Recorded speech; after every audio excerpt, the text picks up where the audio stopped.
आप लोग में से बहुत लोग आए और ख़ासतौर से जो हमारे ऊपर आक्रमण करते हैं, मेरे जो आरएसएस के, बीजेपी के मित्र हैं, उनको भी मैं धन्यवाद करना चाहता हूं, क्योंकि एक्चुअली हो क्या रहा है, जितना वो आक्रमण करते हैं उतनी हमको अपनी पोजीशन इंप्रूव करने का मौका मिलता है।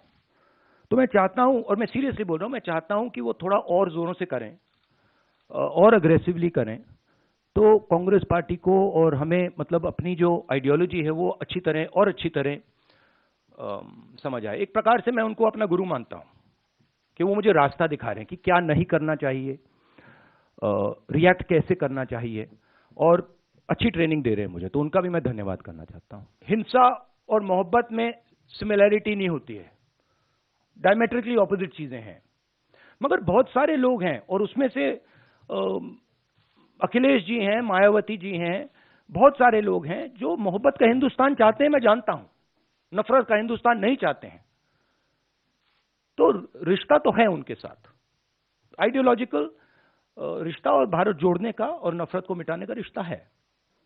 ये तो बहुत कैंपेन चलाते हैं, उनके पास पैसे की कोई कमी नहीं है, कैंपेन ही कैंपेन चलाते रहते हैं। मगर जो मैंने कहा, और बड़ी इंटरेस्टिंग बात है, और मैं इसको 99% बिलीव करता था, 100% बिलीव नहीं करता था, मगर अब मैं 100% बिलीव करता हूं कि सच्चाई को कोई भी कैंपेन, कितना भी पैसा नहीं छिपा सकता, नहीं मिटा सकता। तो ये मेरे लिए बहुत मतलब इंटरेस्टिंग ऑब्जर्वेशन है। भारत जोड़ो यात्रा कर रहा हूं, ठीक है। अब सरकार चाहती है कि मैं बीपी गाड़ी में भारत जोड़ो यात्रा करूं। कहते हैं आपका प्रोटोकॉल है कि आप हमें तंग मत करो, आप बुलेट प्रूफ गाड़ी में बैठ के कन्याकुमारी से कश्मीर तक चलो। अब ये मेरे लिए तो एक्सेप्टेबल नहीं है। अब यात्रा में आप मुझे समझाइए, भारत जोड़ो यात्रा में मैं बीपी गाड़ी में कैसे बैठूं? अच्छा, जब उनके नेता, उनके सीनियर नेता बीपी गाड़ी से बाहर आ जाते हैं, तो फिर कोई चिट्ठी नहीं जाती।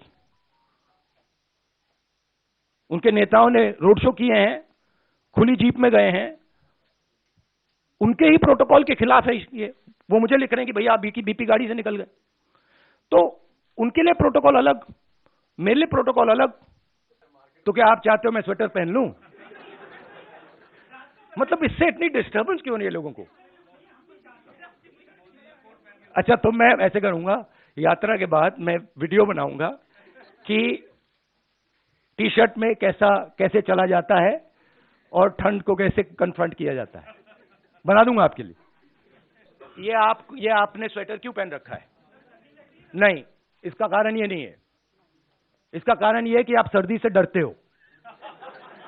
इसका कारण नहीं है कि सर्दी है, आप सर्दी से डरते हो। मैं सर्दी से डरता नहीं हूं। एक्चुअली मैं आपको सीरियसली बताऊं, मुझे ठंडी नहीं लग रही अभी तक, और मैं पता नहीं, मुझे लग नहीं रही है। मगर मैं सोच रहा हूं कि जैसे ही मुझे ठंड लगनी शुरू हो जाएगी, मैं मतलब स्वेटर पहनना शुरू कर दूंगा। बट अभी तक मुझे ठंड नहीं लग रही है। तो हर बच्चे से मैंने पूछा है, तुम यूनिवर्सिटी के बाद, कॉलेज के बाद क्या करना चाहते हो? बट 99.9% लोग कह रहे हैं मैं लॉयर, डॉक्टर, इंजीनियर, आईएएस, जज। मतलब हमारा एजुकेशन सिस्टम हमारे बच्चों को कह रहा है कि जिंदगी में तुम्हारे पास 5 काम है। और रियलिटी ये है, रियलिटी सच्चाई ये है कि ये सब बच्चे इंजीनियर नहीं बन सकते, डॉक्टर नहीं बन सकते, लॉयर नहीं बन सकते। तो ये झूठ है। तो हम अपने बच्चों को झूठ बोल रहे हैं। अब ये टैक्टिकल पॉलिटिकल फाइट नहीं रही, मतलब कि उसमें एक ग्रुप वहां आ जाए और एक ग्रुप मिलके बीजेपी को हरा दे। अब वो गाड़ी गई। क्यों? क्योंकि हिंदुस्तान का जो पूरा इंफ्रास्ट्रक्चर है, इंस्टीट्यूशनल फ्रेमवर्क जो है, अब वो एक विचारधारा के हाथ में है, ठीक है। और अब वो हिंदुस्तान की पॉलिटिकल स्पेस को पूरी तरह से डोमिनेट कर रहे हैं। अब उनको हराने के लिए